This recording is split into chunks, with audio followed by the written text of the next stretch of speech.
Welcome back to Growth Lab Sessions. I'm Joao, CEO of Stealth White Label Marketing, and my mission is simple: help agencies grow and build real sustainable success. I'm thrilled to have Gabriel Goertzen with us today. Gabriel is the founder of Waiz Media, a marketing agency dedicated to helping reverse mortgage loan officers scale their businesses. Gabe, thanks for coming on. Are you ready to take it to the lab? Let's go.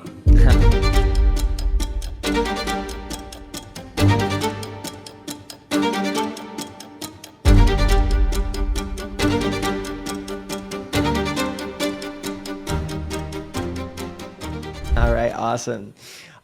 So Gabe, give us some background into exactly what you do and, what got you into the agency space. Yeah, absolutely. So I guess from start one, I was a loan officer in the industry for like 4+ years. And I got into it when I was pretty young and loved the hustle.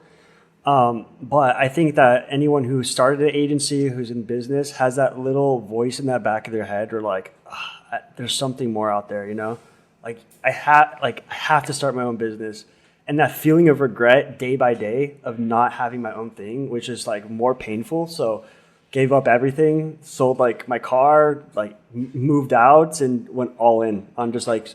Actually, before even knowing to start an agency, I'm like, I just don't want to start a business. So I went the classic niche hopping route, and then realized I'm like, oh, why don't I just do mortgages? So I went to the marketing agency, started helping mortgage loan officers, start from scratch. It was actually crazy. And then, awesome. Then I niched a niche, which was reverse mortgage, which is a whole other, journey in itself. Yeah.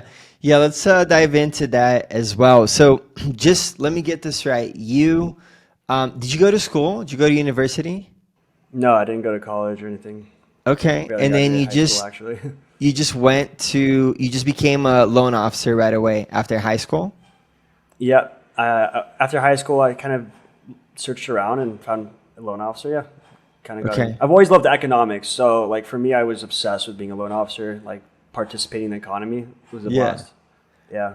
All right, sweet. And so you became a loan officer. How long did you work as a loan officer?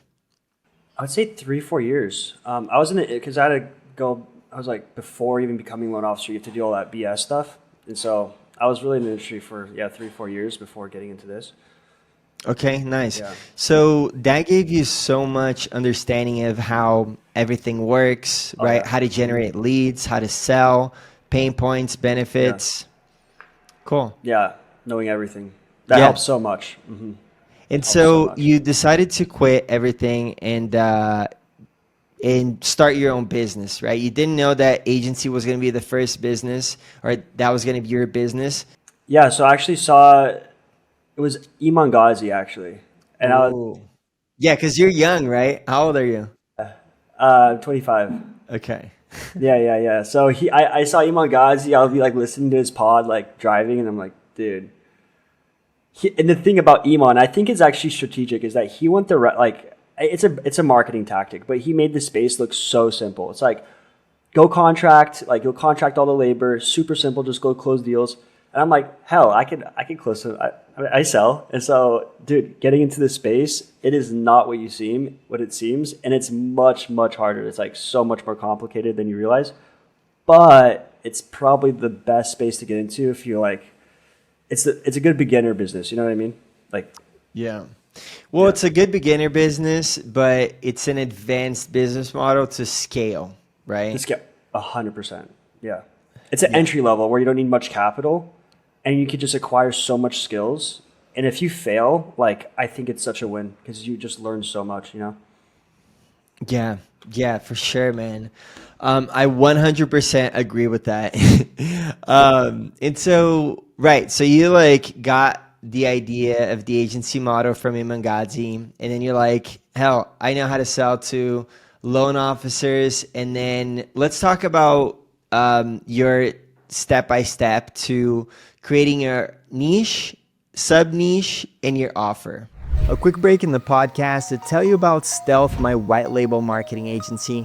If you're an agency owner and feeling stuck in fulfillment, hiring, and team management while trying to scale, this is for you. Stealth helps agency owners like you take fulfillment off your plate so you can focus on growth of your agency, from running ad campaigns and SEO to creating high converting content and managing CRMs. We handle the back end for your clients so you don't have to. Whether you're drowning in client work or struggling to scale your agency, Stealth gives you the support you need to scale without the headache. And if that sounds like a fit, then check out our website link in the description and book a time to speak with a consultant. And now back to the pod. Yeah, I mean, getting into the mortgage niche in particular is like, I went from like wanting to work with wedding planners, roofers, and then I was like, what the hell am I doing if I know mortgages so well? And so I got all in a mortgage. Now, the thing about mortgages, I would say it's one of the top hardest niches, just from what I hear, because the market volatility, just overall the lack or the ignorance level for some agency owners, not understanding the product of mortgages and how diverse it is and complicated it could be. And I think that affects the product, and they think it's just leads, which I think it's in every niche problem, but I think that it's all about quality leads as well. And I would see like, I remember going into the space of mortgaging, listening to podcasts with like other agency owners and hearing them trying to attempt the mortgage space and failing. So it was so discouraging. Like, dude, I haven't heard or met anyone who was successful in the mortgage niche. So that shit beat me up. But I still think it's one of the hardest niches, but I've made it a lot easier by niching down. So I niched down into reverse mortgages, which is a product in mortgages that only specific loan officers work with. The ticket's higher, they're more profitable. It's a little bit harder to crack, but because of like such a higher ROI or higher return for the loan officers, it made more sense.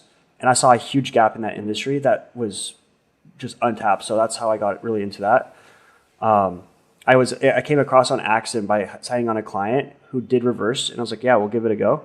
And ended up doing pretty well. And I was like, ooh, this is special. And went all in on that. So yeah, dude, that's such a key point to highlight for other agency owners, because when you just get like, up to 15 clients, you're going to strike gold in one of them, right? You're going to realize that a particular average deal size or sub niche just performs so much better than your other niches. And you have to really be attentive to capturing that and being like, I'm going to roll with this, right?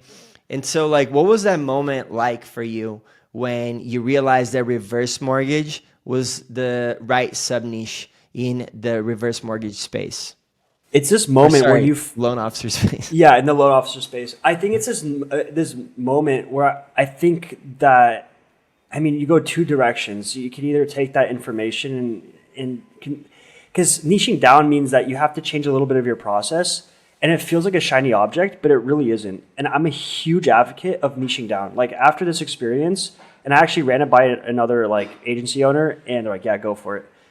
There's so many pros and cons, more pros and cons. I think niching down is the best thing you could do. You can listen to Hermosi, like a lot of higher tier entrepreneurs, and they're going to say the same thing. But for me, it was like that leap of faith where I was like, just do it. And I actually started cold calling and testing the offer with other loan officers. And my conversions just doubled because of the relation to them. I only work with this product, and it was a lot easier to sell, like by a long shot. Mm-hmm. Yeah, that's awesome. And so what does a reverse mortgage look like? Reverse mortgage deal size look like? So it depends on the area, obviously. But so when you're doing a transaction mortgage, you're basically selling money, in other words, right? And the way the reverse mortgage is structured is it differs between the lenders and how you're being comped on it. So some loan officers, like I've met a loan officer who made $100K plus off this, off one deal, which is incredible. But they don't all go off that. I've seen, our average loan officer makes bare minimum off one deal, like 5-6K, and that's bare minimum. Okay. And so your acquisition needs to be definitely under like the $1,000 for them, for the loan officer? Yeah, exactly. So again, when I'm saying bare minimum, because a lot of times it's a lot higher. Yeah. So it just depends. I think that around we aim to be somewhere between the $900 to $1,500 range for them. Okay. Yeah, In just to terms see what this is. of the acquisition. Like cost per acquisition or Yeah. Okay. overall. Perfect. Sweet. And so just, reverse mortgage is essentially when somebody owns a mortgage or pays a mortgage, right? And then they want to cash out of that. So that's a refinance. It's the same concept. Okay.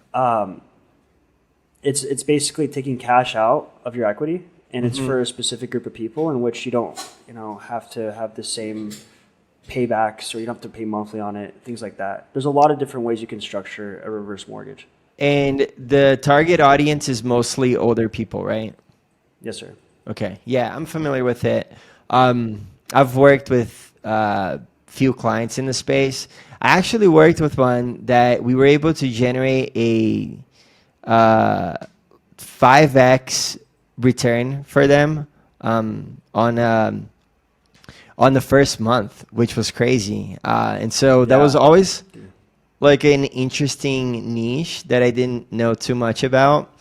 We were running ads to like long sales pages and then qualifying the shit out of those leads to make sure that they fit the exact criteria for the loan officer, for the reverse loan officers. But that's super cool. Just moving along here. You found this niche. You started testing it out by cold calling. Did you actually start running ads to sort of scale the acquisition? What was your second step after sub niching and going all in on this? Yeah. So quite the untraditional route, I would feel, for a lot of the agency owners, which I don't think there's a right or wrong answer. For me, when I got into it, I already had clients in like what we call forward mortgages, the traditional LO client. I just started cold calling it, and I would scrape database and just call, and I would actually call leads, or I'll go to like the Facebook ad library, find people who are running ads on there, and call them and say, hey, look, I'm gonna help you, like, because I see the quality of the ads, and I knew that I could do better. So with the sheer confidence and just coming up, and they're already spending money, I would steal them from the agencies they're working with, and that would be like kind of my strategy, is to do that way, because they're already spending money. B, I know they're not getting results because I see the ads. I know, and I funnel hack them, so I already know there's no way they're getting results. And so I'm able to come with just sheer confidence and then steal them from the deal, So that's my way. And then I focused so much more on product. I went all in on the product. Like, I invested a lot of money into the operation and building the right team, the right structure, automations. Like, that's really what I put most of my energy in, which still like struck on the opinion on whether that's the best route for agency owners or to focus on acquisition. But that's the route I took. And I think just by the results I got, I ended up just getting passed around by word of mouth. And so I actually grew to where I'm at sheerly off word of mouth. And I'm now starting at advertising for my business, which is crazy. So Yeah. I lasted this long just off word of mouth, and which pretty sick. So Bro, you're about to be funnel hacked now from all yeah. these people listening and going on your ads library. Oh God. Doing what you used to do. Yo, that's so funny because I always thought about going to the ads library, scraping all the bad ads, and then I'll read like SDR outreach to them, saying, just giving like a better ad, and doing it that way to kind of get business. I just never did. It's one of those things that never got off the paper. But you're somebody that did that, so that's super awesome. Yeah, especially because they're in pain. They're spending all this money and losing. You can imagine, like, they understand that it works. They're just working with the wrong person. So Yeah. Like in terms of content, because I'm starting to produce a lot of content now, and one of the segments that I'm thinking about doing is just reviewing bad ads from the ads library and being like, here's a bad ad from the reverse mortgage niche. And this is how I'm going to restructure it. And then, restructuring the offer, the creatives, the copy, and the funnel. So yeah, I think it's a great that's idea. TBD. Cool. Yeah. So you started doing that. You're just starting to run ads now. You went all in the product. I think that's personal choice, honestly. I think so too. Yeah. Like it's kind of scary to just, Yeah. it just sounds like a hot mess if you just focus on sales first and not fulfillment, because then you're getting a bunch of clients, things are burning everywhere, fires are emerging, and you're like, what do I do now? So you didn't want that problem, right? So walk us a bit of this step by step on like what systems did you create? What was the team that you created, so we kind of give a scenario for the agency owner on how they can go about focusing on product first. I was able to fall back on my experience as a loan officer, right? So I understood what it took and what really matters on the qualified lead and how to build the right automations. And I had it visually like in my head because I knew what it took to be successful in the loan as a loan officer. Because I closed a lot of deals while I was active, and I saw a lot of the problems that LOs did. And to look at it as a marketing perspective or a niche that you don't know about, it's so hard to find these problems without being in their shoes. So I knew what the overlying problem was for my niche. A was tracking, having the right systems in order to be able to if a lead didn't qualify now, how can we reactivate them in the future? Because that's how the nature of the market is. They might not qualify now, but they can qualify later down when the market changes, when rates drop, so on and so on. So I was just able to build that, and I really execute on a lot of ideas I wish I had when I was a loan officer. And then number two is also just like really, in this, a lot of my knowledge comes from Hormozy, really. Like, I can't recommend him more, but he talks about a lot about, from the experience of your client from the moment they pay to every single day after, you want to give value as much as possible. So that's what I live by, is that I would put myself in their shoes of spending a bunch of money with an agency and how I would like to be treated. And just by that, I was able to build SOPs and really be on top of everything. So it improves your relationship, improves everything. So I think overall, I started with the automations really, and having the right reporting, having the right advertising, really trying to like create the best like machine for them to be successful, for not just them, but for us to give them the leads as well. So I could go into so much about that, but Yeah, no, let's keep going deep into this, because you can look at fulfillment and really break it down into three steps, right? So I mean, if we're talking about a media buying agency generating leads to local businesses, right? And so we break it down into media buying, account management, and just customer experience, right? Which is kind of, I guess, like, how would you break down fulfillment? that's so fulfillment for me. It's just as simple as because it could be as simple as if you had a way to generate just the best leads and have some like form or whatever to filter everything out for you without a call center, then that's the fulfillment for you. You know what I mean? Like, if you are able to generate that good of a marketing for a client, that's the fulfillment. But it really depends on like what it takes to actually give them the results that you promised. So for me, I know what it takes, and I know, for example, if you're in roofers or in med spas, certain things that they do are not the same as my client, because my clients, they're in sales. They need to understand that they have to do a lot of the heavy lifting on the back end, following up with the leads, all that. So for me, it's about building the system for them so they can be as successful as possible and give them all odds in their favor. You know what I mean? Right. So whether that's building a call center, whether that's building, having the AI bot doing the thing. So it depends on the niche. But for my niche, since I'm in sales, you can imagine everything that we implement for our agencies to sell more. You have to do the same for them. Yeah. And so how did you break down the customer journey? Let's say, like, did you ever put a doc together and say, like, okay, step one, they pay. Step two, they sign a contract. Step three, I get open a Slack channel. Like, what does Oh that, how did yeah. you create that? Well, obviously, you once you dial it in and you find out how can I put as much up front as possible. So I creating a course for them, an onboarding course, where you send them course material from the moment they start to the time you launch. So every single day there's going to be a new segment on how they can be successful and they can consume the content. You want to give that feedback immediately to them. Number two is going over a launch call. I think is really, really was a game changer for me. Is having a launch call and hyping them up and having a one-on-one training of using the system that you built out for them. And it's reselling, because a huge revelation for me recently was sales and leadership is in every department of the business, literally every department. And you have to lead your team, you have to lead your clients, you have to lead the close. But once you get them, you have to keep on selling. And I think that launch call helps a lot in selling them and getting them more amped up to give them back that feedback of the ROI, or that instant return of when they spend the money. So my launch calls are up to even an hour of really doing one-on-one with them, going over best practices, just showing them the work you've done. And I think it helps a lot. And then from there, every single week, a call for the first month. Yo, So, that's major. yeah. I hope people are really tuning in and getting all the sauce, because this is some real Yeah. agency owner talk. That first launch, that first month is so key to customer Yeah. retention.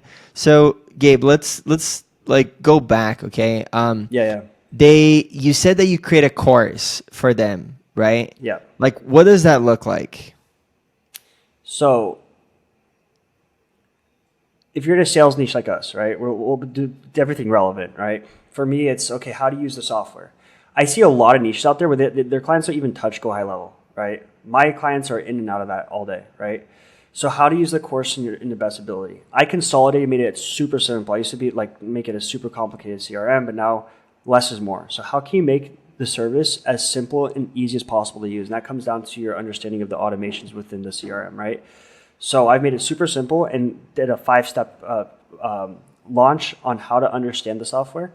Every single day is a new topic of the software. And then also sales. What are some best practices? Why you should listen to me on the sales? Because a lot of you guys out there, and this is where I went through in the sales side, is giving advice to people who've been in the industry longer than you for sales is really tough. So the approach I took was saying hey, look, you know better than I do on selling reverse mortgages, but because it's a new way of acquiring the leads, we have to approach the beginning of the call differently. It's not that you don't know, it's just a different approach than what you're used to, since you're so used to XYZ. So that gave me permission to give them advice and then to take it, right? So we have a CRM, sales, and then also how to understand our methodologies, right? So why we track KPIs, why it's important for you to do all the things we require from you for our longer term vision. And in between all of this, you're subliminally implementing the long-term vision into the, giving them the long-term thinking mindset, right? Working without seeing results for the first couple months. Depending on the niche, some people get ROIs. Some of my clients don't get ROIs the first month. And it's important through every single call you have with them, you remind them of the end goal and that it does take time. So I think that's huge. Yeah. But that's exactly kind of how our course is structured and how we just resell them through the course nonstop. Right. And then the course is essentially built on High Level? No. Okay. I use Notion. Notion. Oh, so Notion with videos? Yeah, you can make it look sexy. I mean, you can have I can show you what it looks like if you guys want to see it. Yeah, sure. I can throw it on. They can throw it. Do we show? I can share my screen or? Yeah, I think you can share your screen. That's gonna be fun. I've never shared the screen on the pod, so guys, super exclusive. Gabe is sharing his screen, showing you his course of what it looks like for his clients, reverse mortgage loan officers, and what the course looks like of when the customer first signs up with him. And so that's super cool. I actually been thinking about launching some sort of course for the agency owner that starts white labeling with us. And so I may need this, but let's see what you got, Gabe.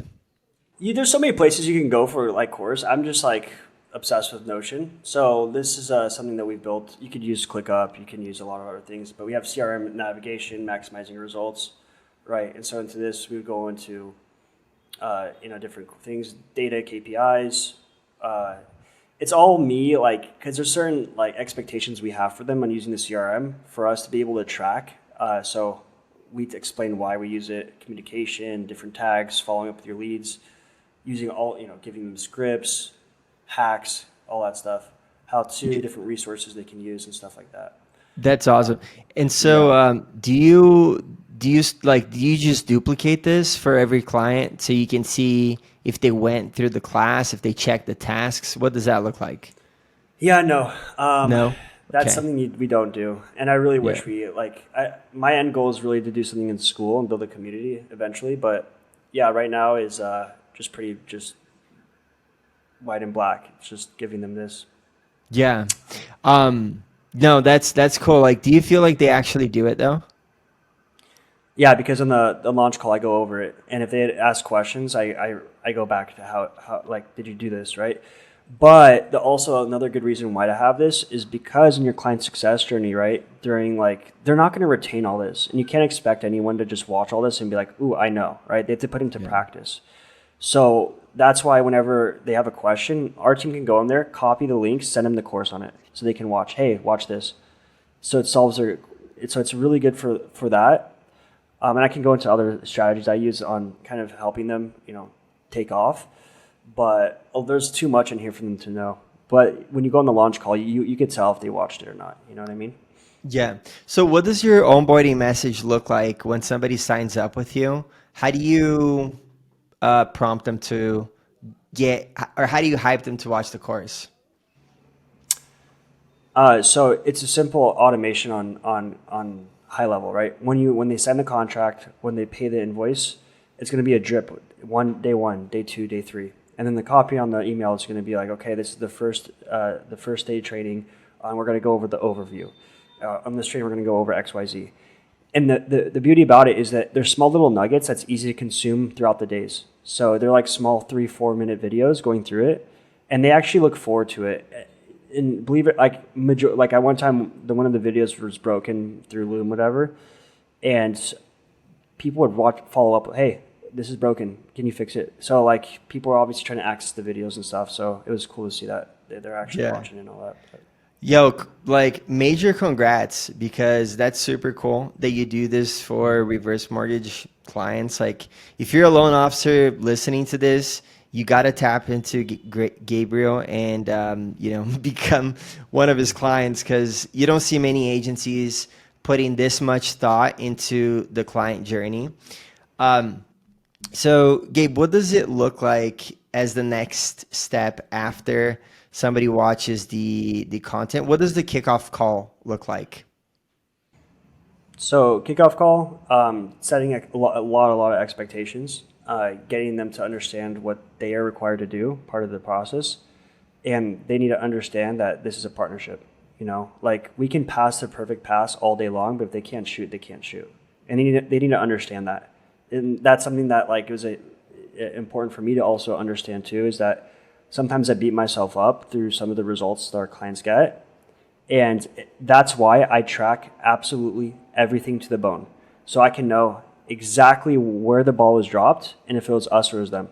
So that's why we track the lead quality to the T, how many they've spoken to, and everything. So point is that setting the right expectations at the beginning and show, like, I'm actually really, really heavy on being realistic with them. And I tell them, even before I close them, dude, this is going to be a hard work. This is going to be a lot of hard work. I'm going to work my ass off and you're going to work your ass off. And as long as you're ready to make that happen, then we're going to be successful together. So throughout the time, I make that so that there's nothing set. So if any problems happen in the future, we can always go back to the call. We can always go back to the expectations and see who is exactly responsible at that point, So that helps a lot too for also, LTV and things like that. Yeah. When it comes to when it comes to expectations, right?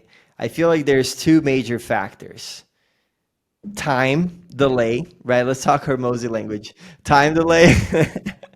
and so there's time delay and actual expectation of like the lead quality, let's say, right? So it's going to take time to close a deal and you're going to have to talk to, however many leads to generate one that converts, or, how do you break down the expectation of the client? Right. So there's always like sprinkles here and there, right? There's two expectations. I would break it down for what I do. One is what the expectations of the labor they're supposed to be putting in, right? For example, dispositioning, small little things like that. Be like as easy as it's like, and sad that you have to say this, but it's as easy as pulling a lead and be like, hey, you have to show up on time to these calls. Hey, because we track that too. If they don't show up, we audit them. So I want to make sure that they show up, they double call, all this like little laborers tasks on their end, but also expectations on what to see from us, right? And I think the one from us, it's very much on, like exactly like you said, time delay. I think most marketing, I think we're getting closer to the world where you should be able to know if you're going to win or not within the first month or two. It shouldn't take much longer, especially with Facebook ads. Depends on how you run it. But I really like to set the tone because if you're in sales, it's not like med spas where you get a client, they come in, they spend money immediately. In mortgages, best case scenario, you talk to someone who's ready to move forward, you're not going to see the money of that for another 35 days because that's how long it takes for the commission to come in. So they have to understand this is the long game. And that's what I really like to convey and say the top clients get results after X, Y, Z, right? It's a matter of just putting the work in and yeah, so that's why like having a launch deck, and this is a good hack for agency owners, is that when you're doing the launch call, you have a pitch deck. Keep your thoughts organized. Have literally a one-on-one training with them, and afterwards you can explain and use data to back the reason why you just say things, right? Not just saying it, but actually having a reason why you say it. And that was really important to show, hey, look at these clients. They were here for 3 to 6 months, and this is the results they got from there. It's important. The first month is the worst month, but it's a great month. You know what I mean? So. And a lot of them understand. And I think that it's after that call, it's very tough for them to go back and be upset the first month if nothing happens, Yeah. So, let me like try to rephrase what I said. The way that you break down expectations of the client is by two things, right? You have the time delay and you have the work that they have to put in. So those are the two things that they have to understand in order to get success, right? It's like, hey, the work that you're going to have to put in is once the leads are generated, you need to call them immediately, or you need to show up to the calls, right? And then you have to do follow-ups and like just the general sales best practices. And then in terms of time delay, it's like the 35 days that you mentioned, right? You close a deal, you only get the payout in like a month later. And so, but in that month, you're still going to have to put in all this work. You're still going to keep needing to pay your retainer and the ad spend, right? Mm-hmm. So let's talk a little bit about the CRM, the high-level CRM that you set up for them. What does that look like? So, I mean, we have, I'll do a shout out to Aaron at Call Center Mastery, if you ever heard of him. Incredible, and he's helped me so much with, yeah. What's his handle? I'll add in the chat. You guys can take a look at him. I always pay my dues to him. So he's actually helped me starting the call center properly. But yeah, so actually I think the Go High Level is just, it's just so much to cover, but we have a bunch of automations and flows within the software to be able to not only feed the right data back to Facebook, but to have the right messaging copy sending out to their clients, and also to have tracking, websites, all that stuff. You know what I mean? Are you talking about Aaron Platt? No, Dark. Oh, okay. Yeah. Yeah, we'll shout him out on this. Put a description in bio. So he's essentially a master at high level. Is that what I'm getting? Not high, I guess, yeah. But he's more of like he taught me everything I need to know on like Google Sheets and like using like Sheets to do all the reporting and automating a lot of that side of your business. Call center, things like that. So I track a lot of stuff. Okay. And through that, knowledge I got from him, I was able to really build something powerful. But I think the most important thing, if anyone's listening to this, for like the Go High Level automations, is it's so important. I've seen other agencies kind of drop the ball. Is like having a real good snapshot. Like how can you look in the future and being able to almost like do the least amount of work for each client on onboarding. And that comes down to using the right custom values and things and just understanding the platform as a whole.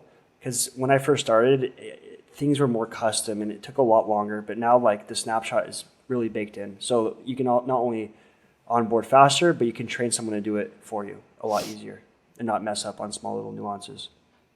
Yeah.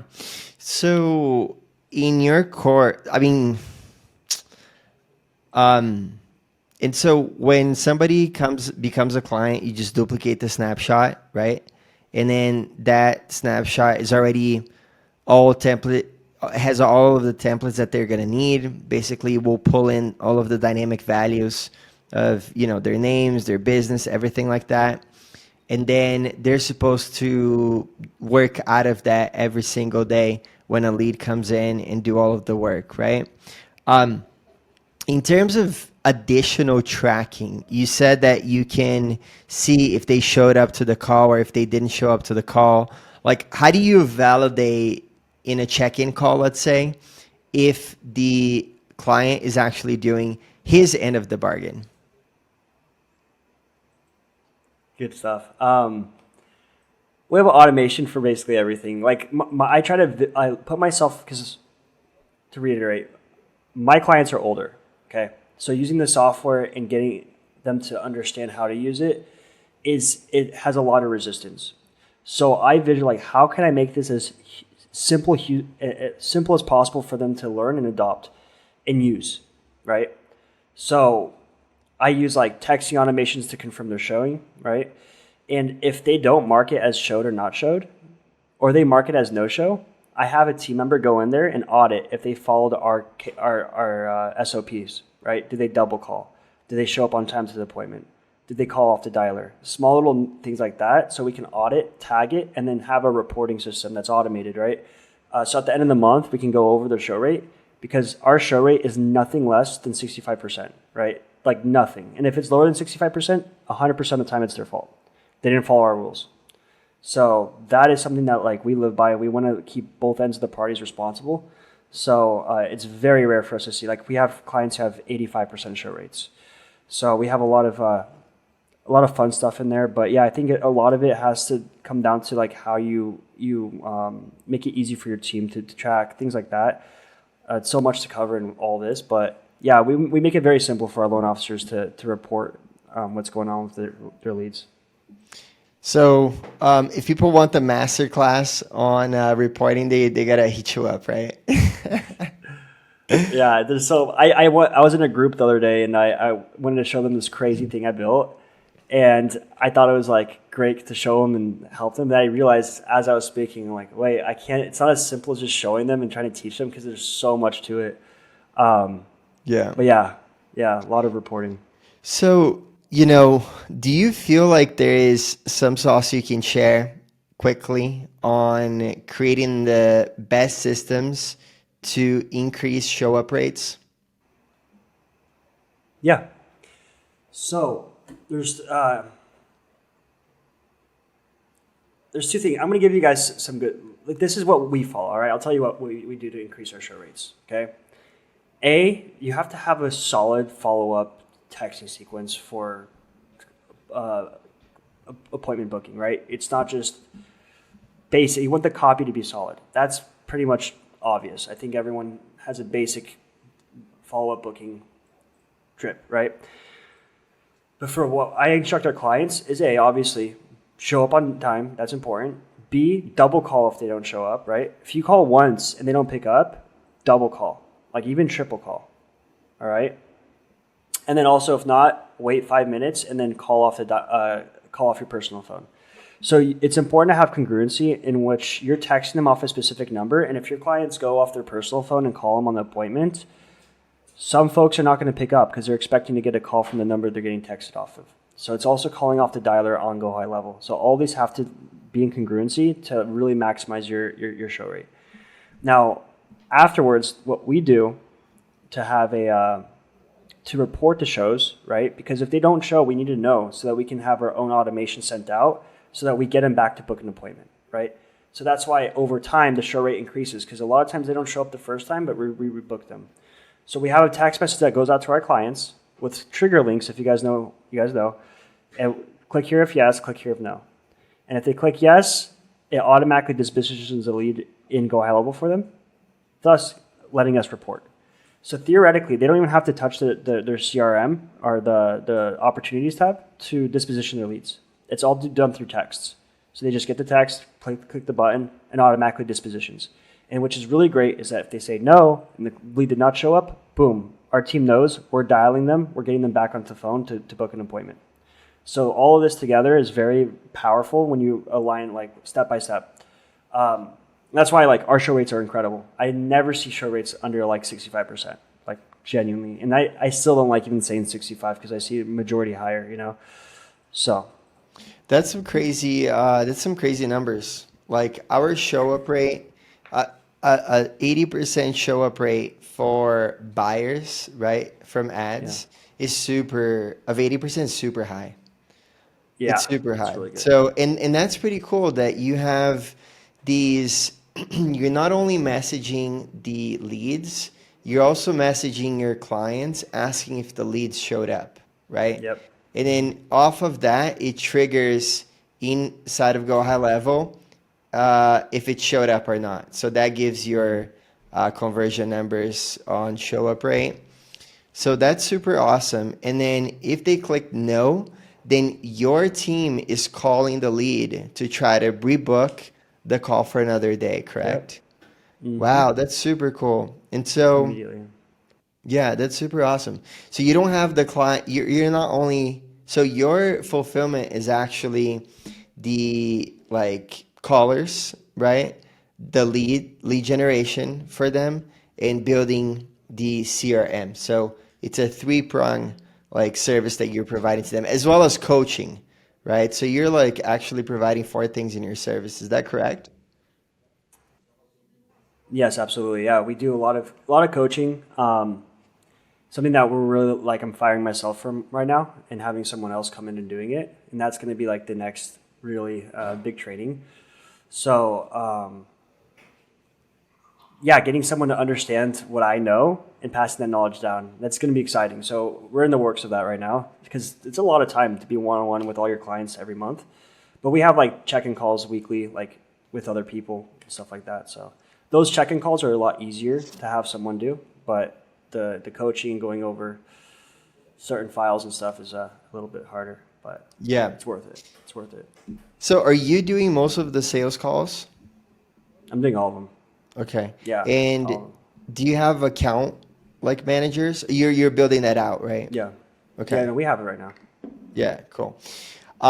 Sweet, man. So give us some info on what you're doing with AI. I have AI sprinkled everywhere into the business right now. So as small as like sourcing their state that they're from, like when they're putting the file, and small little things in automations as far as, using AI follow-ups. I have AI for custom fields, for task management, things like that. So, I mean, right now, as far as I know nothing. AI is getting bigger too fast and it's hard to catch up, but I think that everyone's going to be just fine with all our problems coming around. But like for example, CloseBot or different AI, like a Waiz, there's a lot of good AI bots out there right now that can even book appointments for you. And truth be told, most of our appointments, I would say about 40% of our appointments booked is coming from AI, which is a lot. You know what I mean? So the lead is clicking into an ad and then leaving in their lead form, filling out a lead form. AI calls them. No. AI text them. Oh, Yeah. okay. We're not there Have yet you with the calls. Yeah. have you looked into SynthFlow? SendFlow, no. Yeah, so SynthFlow and High Level even has it. Essentially, it's a AI caller. So it calls like the lead immediately. We're starting to test it out actually on High Level. We built it out so when somebody fills out the form to apply to work with our white label marketing services, we're calling the leads right away as opposed to just texting to qualify them. And so that's what a lot of AI agencies are doing now. They are selling like these tools, right? where it basically works to qualify the leads. And so it calls them, sees if they're qualified. If they're qualified, then they can keep their appointment for, the next couple of days or whatever. Yeah, so that could be something interesting for you to check out. We can also talk offline about this. We're currently testing and recording the calls to also see like how, agency owners like booking the call are reacting to this.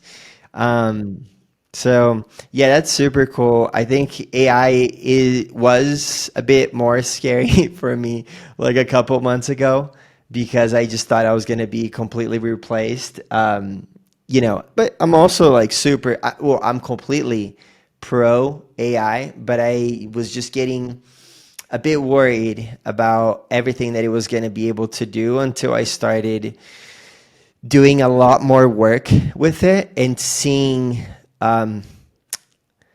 areas where like seeing what it couldn't do and seeing what it could make me more productive, right?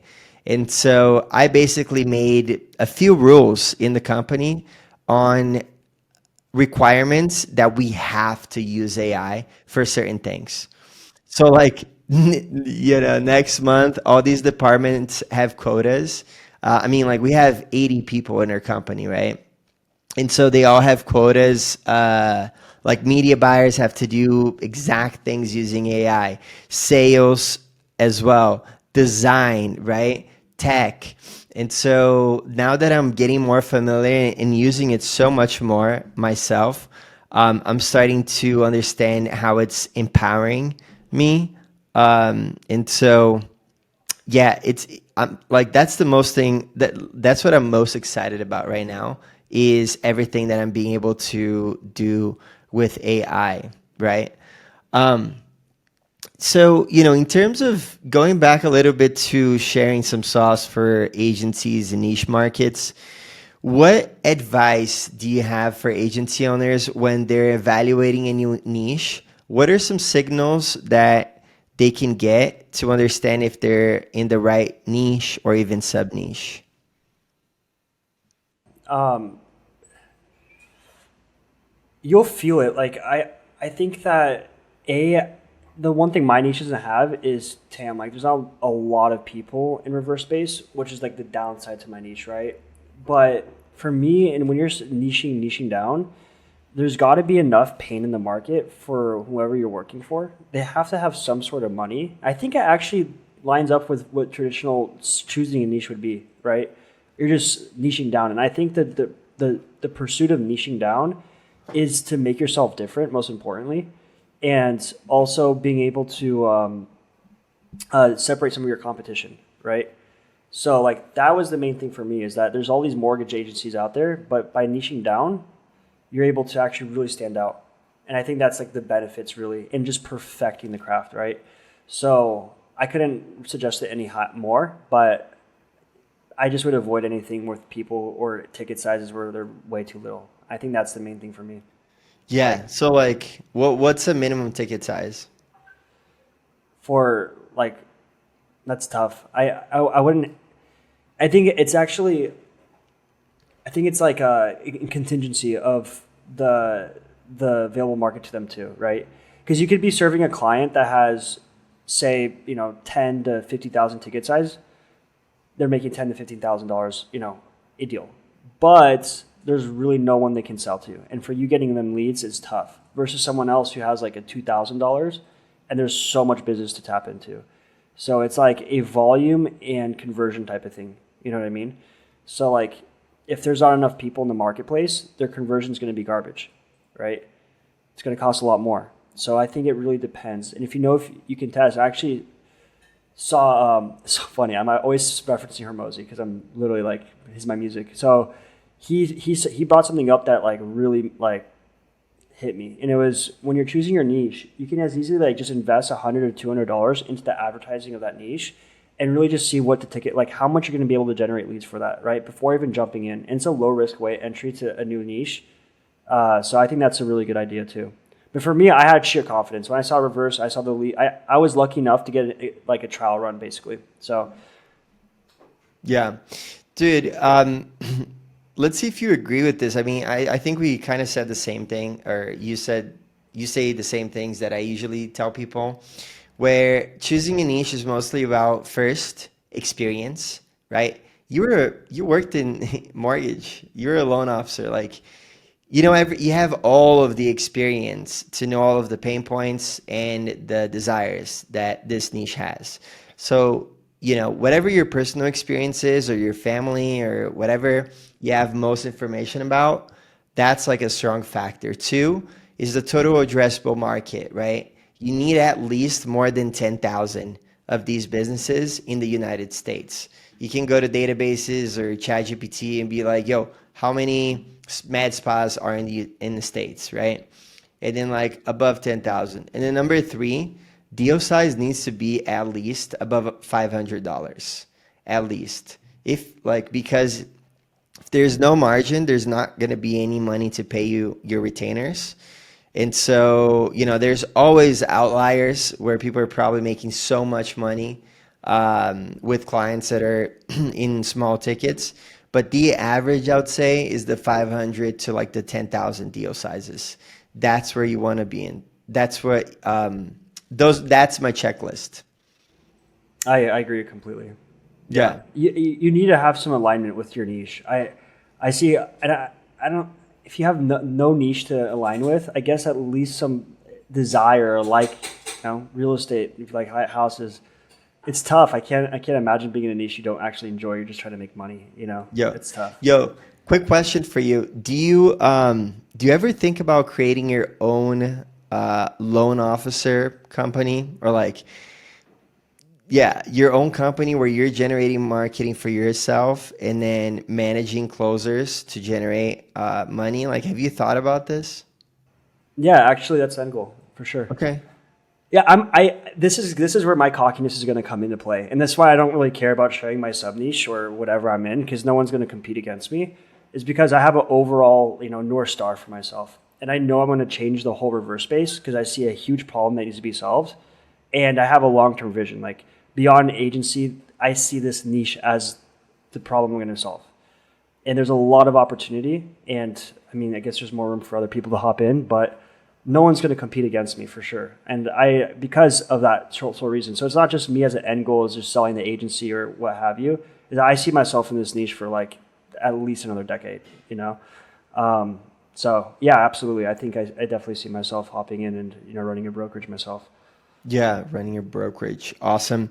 Dude, I love that. Long-term vision is what, people don't, or people that don't listen to Hermosi, they don't have that vision. But if you're listening to Hermosi, you're definitely having some long-term vision. Right. I'm also like one of his mini Hermosi. I'm always telling my team, like, so this is the irresistible formula, irresistible offer formula, right? Dude, he crushes it so hard. But you crush it as well, and I'm super glad that you jumped on here with us. And just to kind of wrap things up, I do have some rapid fire round questions. You can take 5 to 10 seconds to answer them. Yeah. What's the most impactful software or tool you use to run your agency?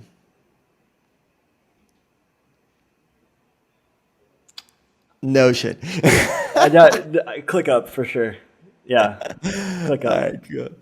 Oh, I thought you were gonna say Notion. So I moved from Notion to ClickUp. So okay. Oh, what you did?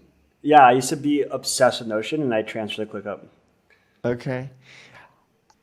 This question is obvious. How many niches is your agency actively involved in?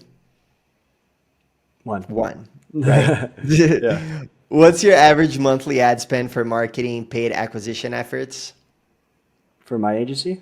Yeah. Zero. Can you share one unique tactic you've used to acquire new clients?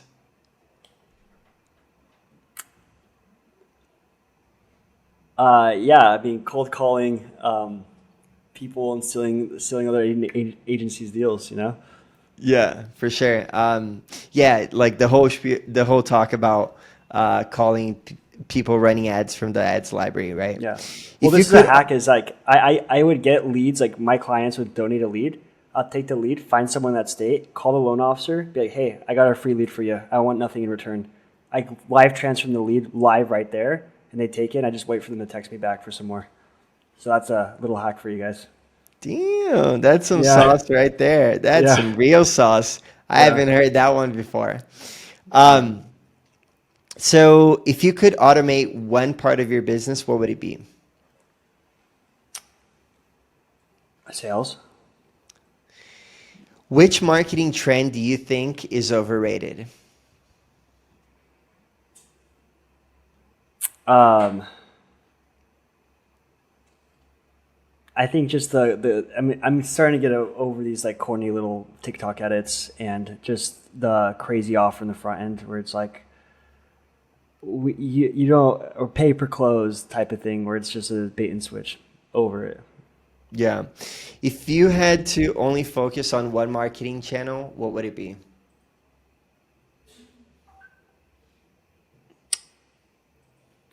I would say organic content, honestly, if I had the time. What's your current revenue and how are you funded? Right now, 25 and funded.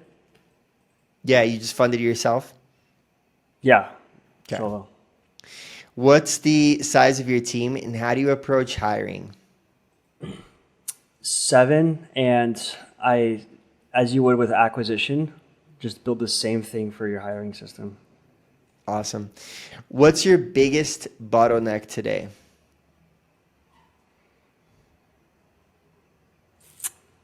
Oh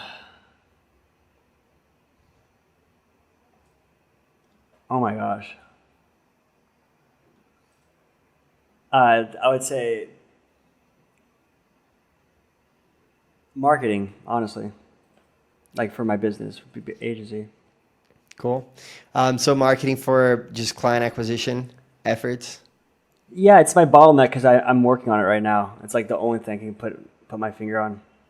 Yeah, Because for sure. you know what I mean? Like, and now I have to start working on marketing for my agency, so I have to get in front of the camera and have time Yeah. to do all this stuff. You know what I mean? Yeah. It's like so much time. Dude, I just wrote a script this morning and for a new content that I'm breaking down Ty Lopez's ads. And I broke down the exact formula that he uses to run his ads. And so I broke down if here my garage ad, and then this last one that he launched about storytelling. I'll give you the format right after this call, so you can use it for your own ads. See if you like it, right, and use it for your own ads. But I recorded this video, this content, and I'm launching it probably before I launch this podcast. So be on the lookout for that. If you want this ad format to look at my reels in my page, Joao, in Instagram. And Gabe, man, it's been great to talk to you on scaling, your marketing agency, talking about all of your systems, all of your account management strategies. I personally got a lot of takeaways that I'm going to implement in my own agency for my own clients. And for anyone listening, if you're in a specialized market and figuring out how to scale, make sure to rewind and listen to this episode again. Gabe shared some real good sauce that, me at 80 people in my company, I see this happening with all of the agencies. They're not all of them are doing right. I feel like Gabe is doing right in at the top 1% in terms of fulfillment for his clients. Gabe, where can listeners connect with you? You can follow me on Instagram. I don't have much of personal branding at all, so I'm following your direction, brother. And it's my next project right now. That's why it's like top of mind. All right, awesome. Well, we probably just linked his handle here in the screen. We'll have it in the description as well. And And that's it. Thank you so much for listening, and I'll see you on the next podcast.